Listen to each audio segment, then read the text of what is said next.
So I started getting a lot of attention when I went to senior secondary school. Okay. So I was a tomboy from just 1 to just 3. Mm-hmm. And I was in a mixed school, but I was a Okay. tomboy. So I went to this all-girls Catholic secondary school from SS1 to SS3. And, like, when I went there, it was a scary place. So I lost a lot of weight. So my body now became, like, literally, that's when my body became pear-shaped when I went to secondary school. Okay. So whenever I came back, I was in an all-girls secondary school. I never used to get attention. So whenever I came back home, I was like, what's happening? Like, it was so... And I've talked about it before on previous episode of the podcast that that's part of the reason why I lost my virginity early. And I lost my virginity to, like, a guy that was, like, 6 years older than me. Because, like, it was not my mates that were talking to me. It was all these... Older guys. fucking predators. Because why are you talking to a 15-year-old, 16-year-old? Actually. Like, what are you doing? Like, it was, and I didn't know better. Like, obviously, I'm not, like, I didn't know better. No, 100% at that I cannot, age, blame, you I didn't cannot know. blame myself for any situation I was in because you're way older than me. Like, I remember that 100%. when I was 19, I told you before that when I was 19, this guy was in his 40s and he was proposing to me, like, for real, for real. So, like, I feel like I've always thought about my body. It is in recent times that I enter conversations and even meet new people and I can't afford to not let my body be the topic of conversation. Yeah. I just started becoming comfortable enough to actually wear oversized clothing to go out. Yes. Like before, I felt like I needed to always constantly show my body, and I felt like it was always something that it was sort of like my character. Oh, yeah, I get what you're saying. It became a personality trait for me. Yeah. Yes. And like it's been very important for me to like kind of shift that because I feel like I beg not every day sexy. Some days just Some days relax. casual, just, comfy and cute. Like, and I think that's what working out affords me because I'm just more comfortable in myself and my body in a lot of ways. So I don't feel the need to present that, oh, you must know that I'm sexy. No, it's okay if you don't know I'm sexy. No, Allah. Like, like it's calm. But for a very long time, my self-worth was definitely attached to how I look. I honestly used to be very, very judgmental of fat people. And I was fat too, Really? so I hated myself.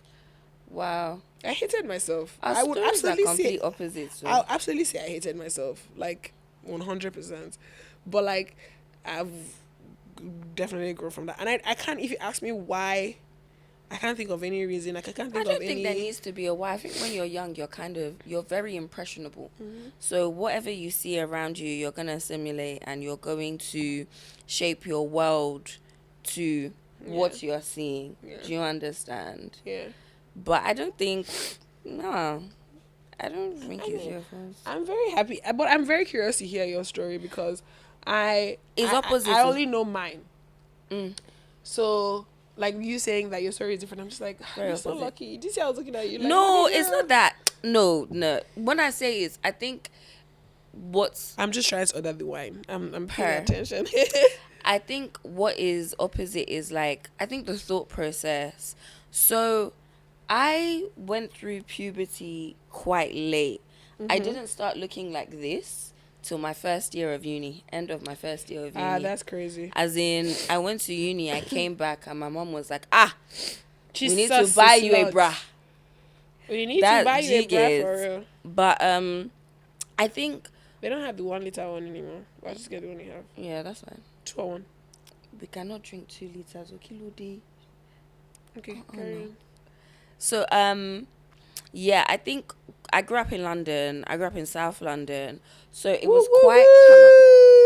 When I say London, That's why you don't London play is with me. at- That's why you don't play I've already with said me. it too. Now that me and Tommy have solidified our friendship, if you look for my trouble, she will beat you. Actually, that's the problem. She will beat you. That's the problem. You should sit down on you with this album, but you're in trouble. So, I feel for me, it was like in different steps that I Okay. was aware of my body. Okay.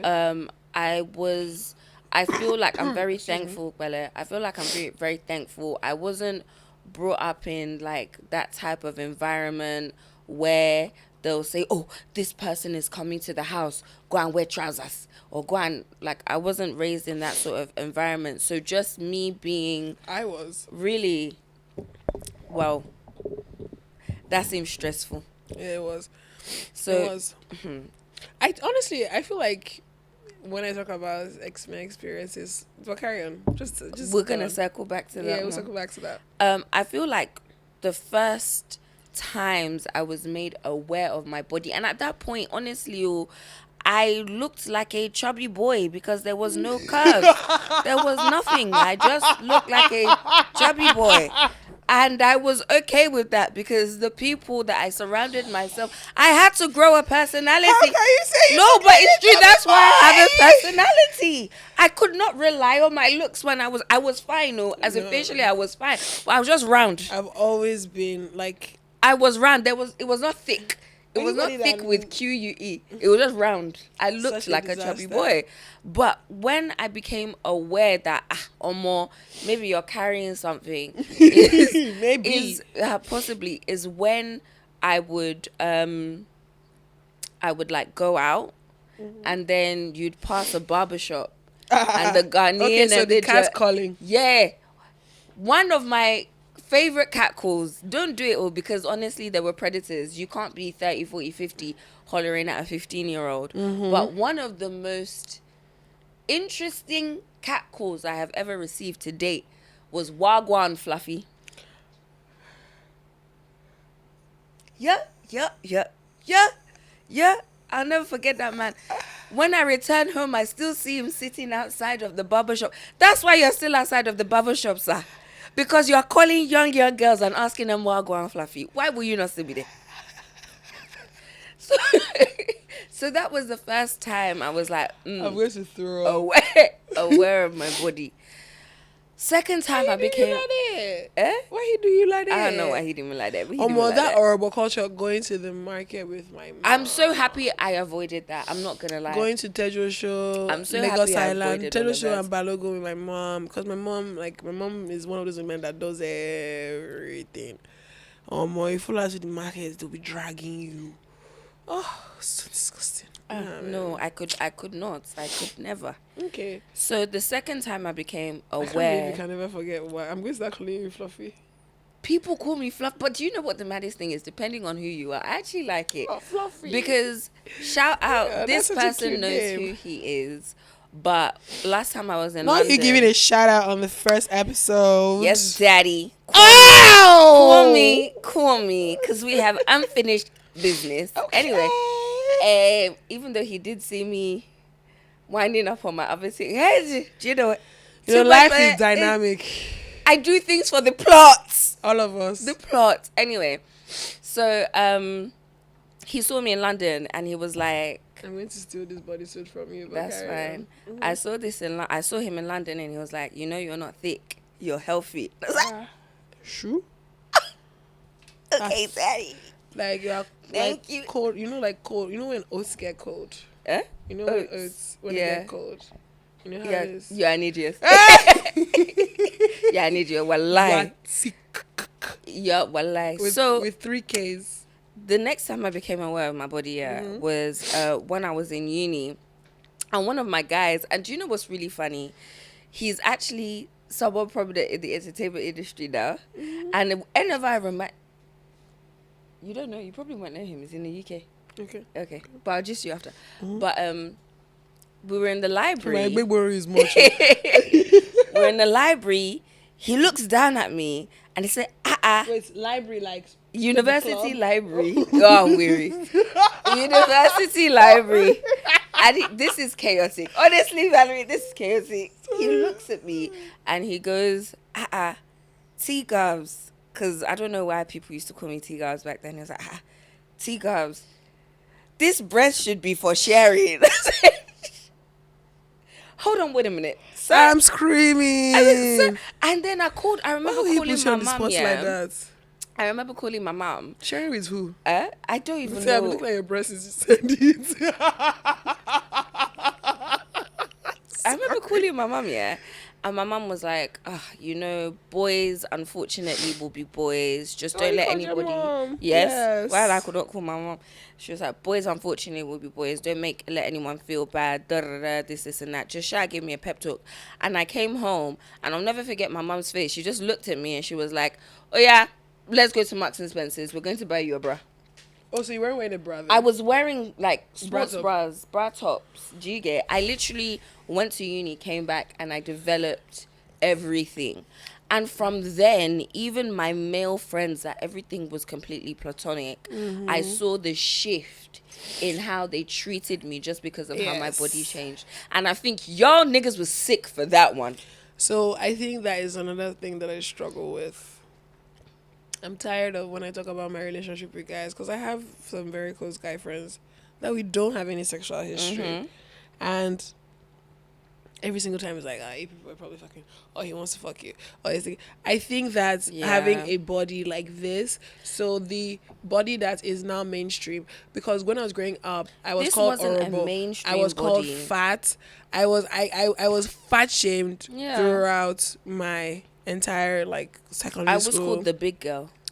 I literally was called the big girl. Yes.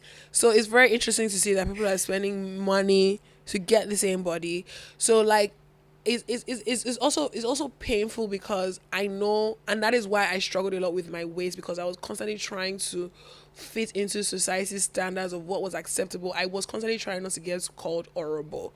So is so sad. Not sad. I think it's interesting to see. Do your body or do whatever. But it's just interesting to see exactly that now all of a sudden it's this is the society, this is the standard body, and this is what everybody, because trust me, I went out recently and babe, the amount of nyash that I was seeing, even me as I was intimidated. As a babe that even has nyash, I was just like, yo. I said, damn, oh my God. The babe that was even beside me on the table, and she stood up, I was like, Jesus is loud. What's going on here? It used to shake me. And honestly, I feel like just because of the culture of getting your body done, one thing that really irritates me is when people, they don't even ask me. They'll ask the people around me, is her body real? First of all, if I did my body, I promise you, I'll be shouting it from every mountaintop. I will scream about it unashamedly. I take that as a compliment, Sha. Secondly, if I got my body done, I promise you, there would be so many car accidents in Lagos. Everywhere I go, people will be jamming themselves. Car accidents. I promise you. But do you know the part that I think I find kind of irritating is it's just black boys in the diaspora. There was a period of time where it wasn't cool to be a black boy in the abroad. Yeah. And obviously certain people paved the way. Now big bum, wide hips, smaller waist is a body type. I hate that people just see someone and assume that, because everybody is getting it done, they must have done it themselves. I feel like that's just the unfortunate thing about the space that we're in. And I feel like it's even problematic that fake bodies are being put on a pedestal at the moment, because initially when people say Kim, the Kardashians popularized plastic surgery and getting body implants or whatever, but that's a lie. People were doing it from time. 100%. But I get that they popularized it because they were the famous people. 16-year-olds were getting gifted boob jobs when I was in London. But this babe has taken out majority of her implants, and I feel like a lot of times people do surgery because they're like, it's what's trending, it's gonna give me attention, it's going to. I saw a TikTok one day of some two babes that there was this TikTok trend where they were saying I was keying, I was high as fuck, tweaking. Oh yeah, that song, yeah. Yeah. The person was jonesing when they did what they did, pretty much, right? And the caption was us doing our body, thinking that we'll make the money back. and they had like clown faces on, and I'm just like, imagine going to do one of the most dangerous surgeries in the world because you want to make. I think personally, I'm not judging anybody. I'm just perplexed. But I feel like when you've had a medical operation. Yeah, well. Yeah. Did you spill it? Yeah, I did, but it's okay. I think when you've had a medical operation, to do elective plastic surgery, it go hard. My sister. It go hard. You see my rolls, I keep them like that. I've been under anesthesia before. It's not fun. Yeah. And for me to choose because of aesthetic, my mind.